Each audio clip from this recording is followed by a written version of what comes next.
It is such a privilege today to be chatting with the cast and the crew of Death of a Whistleblower, which is premiering at TIFF this year.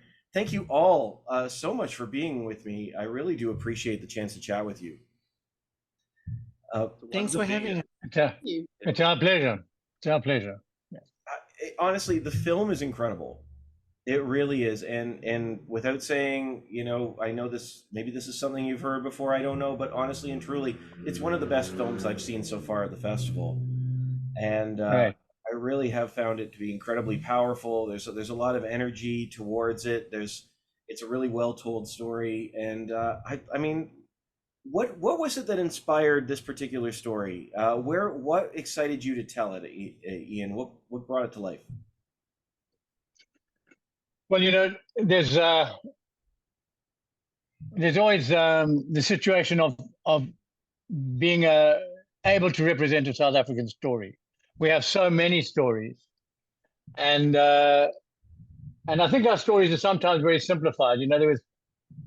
There was this very kind of simplistic view of the past, where all South African stories were about the bad days of apartheid, which they certainly were the bad days of apartheid.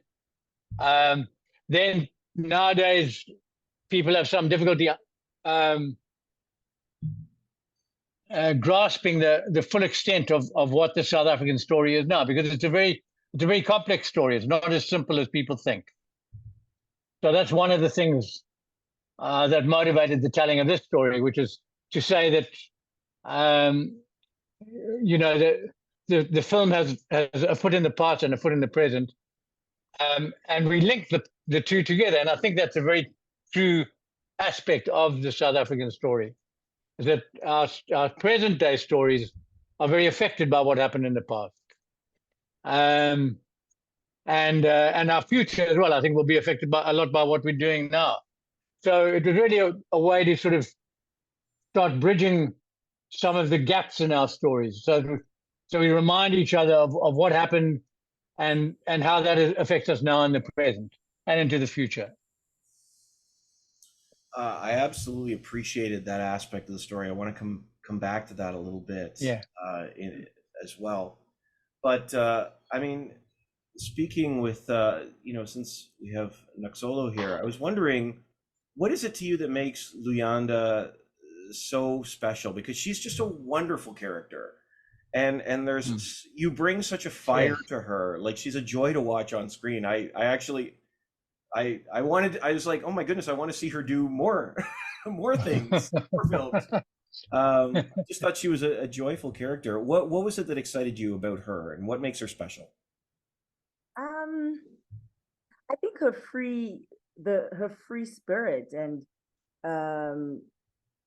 I think how open she is to telling stories that really have nothing to do with her. Well, it seems like they have nothing to do with her, and I think that's the thing with any journalist or anyone who's interested in telling the stories of others. I think anyone who wants to know about other people is a special person. But also, it's just, I think her energy is what I loved about her, and the fact that she speaks truth, no matter how uncomfortable it is to speak truth. And just how blasé she can be. Like, she speaks truth, but she moves right along. It's like, no hard feelings, calls a spade. But she's really, like, she always makes me feel like the kind of person who just wants to enjoy life, but is also a person that you will take seriously, because she doesn't speak shyly. She's very outspoken. And I really enjoyed that. I think it gave me some freedom within myself, to be a little more like her. And I think I just loved how she was written. I love how Ian saw her. I just love the story. I love how well written the script was. And I was just like, when I first read it, I said, I want to play this girl. And it's so crazy. I was telling a friend of mine about her, and I'm like, I don't know if I could be so free, and he said to me, it's so crazy. You're actually more similar than you are different, the way you speak of her. And I was like, oh, that's really interesting. So I guess I drew a lot of Lou from myself. But yeah, I think that's really what drew me to the. She's a wonderful character, and I love about her. She's in some ways she's sort of an old school character, doggedly, going. And actually, that comes up in the film. It says there's a line that says, "This feels very old school." Yeah. But I love that aspect of it. It felt like one of those classic characters. The reporter that just wants to get to the heart of the truth. Yeah. I was wondering if we could talk a little bit about that old school mentality and why that was so important to bring forward. Well, I think that old school approach was really the sort of backbone of building Luyanda's character. Is that she's gonna doggedly go at stuff in that old kind of gumshoe way. She's gonna page through papers. She's gonna interview people. She's gonna look at old stuff. She's gonna keep on going over the same information again and again until she gleans what she needs to out of it. And that way, it's a lot like Spotlight, for example. That journalistic intensity that those journalists have. They just keep going until something cracks through. And I like that. And the other film I like to refer to as Girl with the Dragon Tattoo for the very opposite reason, because there's a kind of quirky loner who does things their own way to get results. So I think both those elements combine in Luyanda's character, and that's what made her such an interesting character to watch. There's a lot of the classic investigative thriller elements that we use in our film, create that genre. And I think also what's very interesting is that we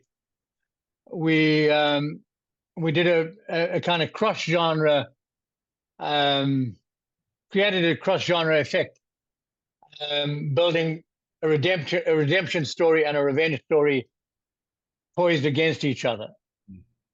And that's, I don't want it to be a spoiler, so I don't want to say too much about that.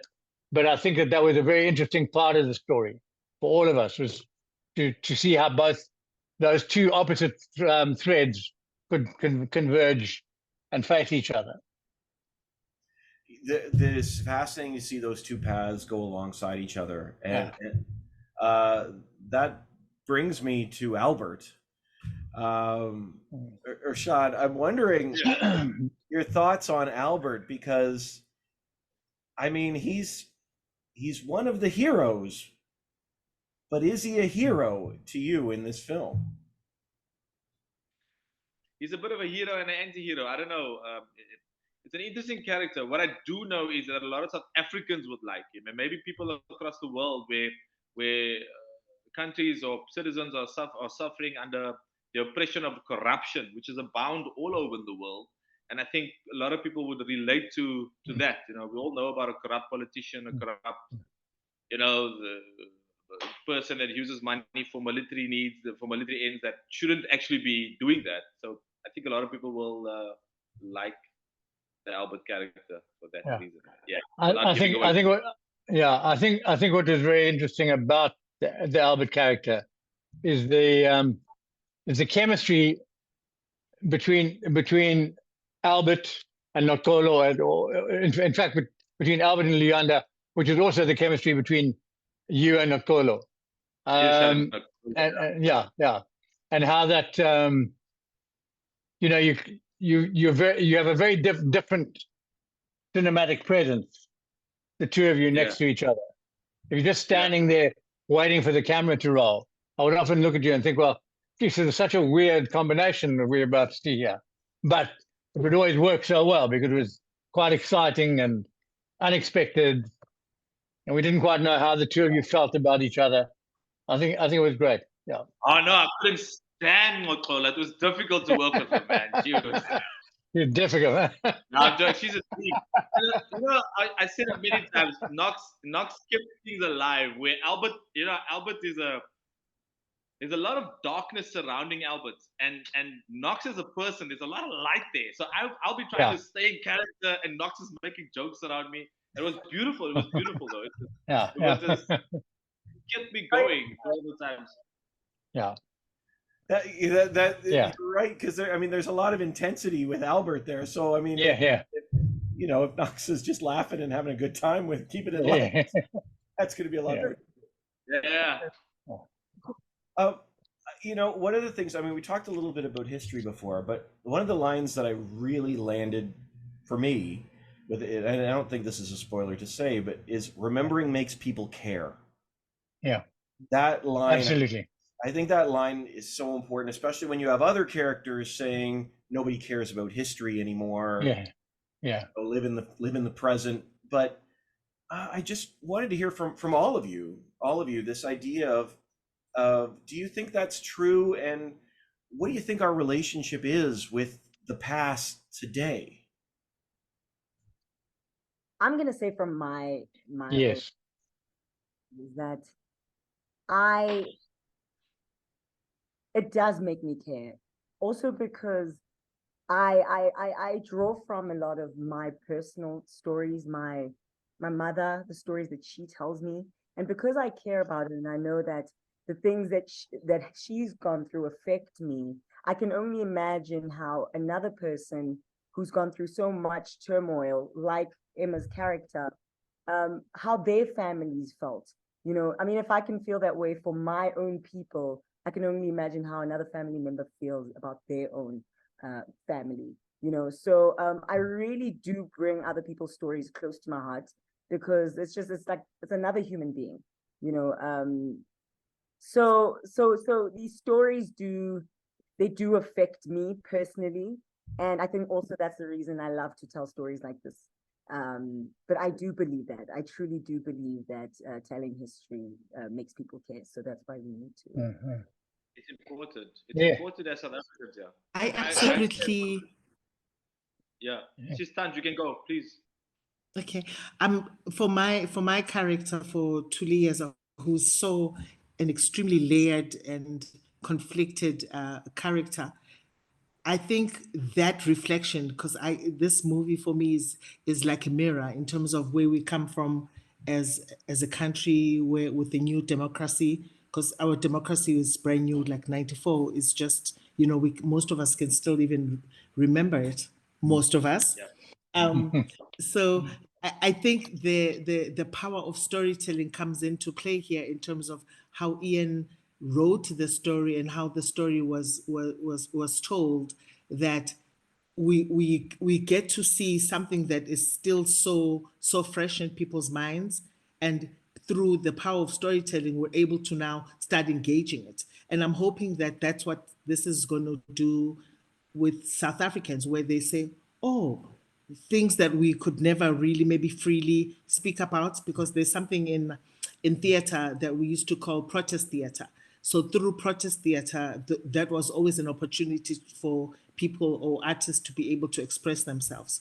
So that's what rang true for me in terms of this film, that it's really a mirror that's holding it up and saying, this is who we are as a country, this is where we come from, all of us, in terms of, all races within South Africa. And then using the power of storytelling, we're able to freely and in a healthy way be able to engage with that content. Absolutely. I mean, Oh, go ahead, please. Someone was going to say something there. Yeah. No, I was just agreeing with Thandi, where that there's so much that we need to reflect of each other and of each other's past, and that's part of what this film tries to do, is to say we're all sharing now in the same past. We're also sharing in the same present. There's one point in the film in which Luyanda talks about being a representative of the Rainbow Nation. She was kind of picked as this little kid because she's an orphan, and she's learning so well and getting very smart and getting top marks and all this kind of stuff. she became a little representative. Well, I think we are all representatives of the Rainbow Nation, and we represent the best and the worst. Well, the more we can represent the best, the better for all of us. Because we are together. We are a very united country, actually, even though we have a lot of turmoil within the country. And one of the things, you know, we talked a little bit about time earlier, but one of the things that caught me so off guard about the film is that it starts 37 years in the past, and then it's sort of today, but the gap doesn't feel that long. Like No. It still feels very current. I mean, of course, yes, the story is far more current, but it yeah, doesn't. yeah. Like you see the history and the way the history's unfolded in a very short period of time. Yeah, How things continue to evolve. Yeah, yeah. As these stories come to light. Yeah. Powerful. And we did very deliberately end the story with Luyanda finding herself in Burkina Faso, listening to a Wagner Group broadcast on the television, where the Wagner Group's talking about coming to Africa and what they're doing in Africa, which is a reflection of the same story again. Mm. It's just another version of what we've seen many times. Wow. Yeah. And that is 100% current. That's going on right today in Niger and in Mali and in Burkina Faso, all across West Africa. Wow. Well, I mean, with that having been said, you know, as we continue to talk about these characters and bringing stories to light, without giving a thing away in this film, it feels like a victory, but also not a clear one necessarily at the same time. I think you're absolutely right. You know, I think that was what we wanted to say. We wanted to say it's a bit of a victory. We've done some stuff. We haven't done everything though. We're sort of doing stuff, making this movie as part of doing stuff, and we've got to keep on making lots of movies and telling lots of stories and revealing lots of truths about ourselves, because the more truth that can be said about us as South Africans, the better for all of us as South Africans. Absolutely. Well, I mean, for you all, just as we start to wrap up here, I'm wondering, what is it that you hope people take away from Death of a Whistleblower? I just want to say that I just hope that, like Ian said, I hope, like, this is the kind of thing that I like to do. I watch our politics very closely, and I keep saying this in every interview. I love my country. I love all the people in the country, and I would do anything to bring some kind of, I don't know some kind of better South Africa. And I think all of us really, really want that, and genuinely, you know, and but all of us want it in our own different ways. And so from my end, what I wish from Death of a Whistleblower is that we make more of these kinds of films, you know, that like Ian said, that we actually make more of them. And so that, I don't know, that we can have a good look at ourselves, and I'm being selfish, this is for South Africans, you know, that we can have a good look at ourselves and go, okay, what is this that we're doing? And look at and see the potential that we have, that we sometimes, or most times, I think, forget about. Yeah, that's what I wish happens to this movie. Yeah, I think to I want to say normalize speaking the truth, but to be able to feel safe as speaking the truth, you know, to call out certain things, you know, and to actually hold people accountable, you know, and have it as a group effort where we actually are all going, this is actually poop. I was about to say bull. Then I was like, poop or bull? I wasn't sure. But I think that's what it is, to really not be afraid to speak the truth, and to know that even when we do, we can have support and we can have protection. It's a long road, you know, but I think it's little things like this that hopefully make a change, you know, in somebody. And this is worldwide as well, you know. Yeah. I think same. Oh, sorry, Kathleen. No, go. I always do No, that to you. Kathleen, we're going to hear from you. We need to hear from you. No, I was Yeah. just saying that I'd like to jump off on what Nox says, is that I don't think it sits well to sit still and keep quiet about things. But I do also understand that sometimes it is very dangerous to, you know, come out and be brave and to speak the truth. But the truth will out every single time. But I do believe that we are stronger if we stand together, and that's easier said than done. But I do think, and I hope that the film for me kind of just highlights that if we just find a way every day to just a little bit, just try and help and speak the truth and in your own way, things hopefully get better. But that's a process, and that's a choice. Well said. I would exactly that as well, where my wish is more young people come out and say, oh, I want to be like a young Luyanda. Oh, I want to be like Albert, you know, so where,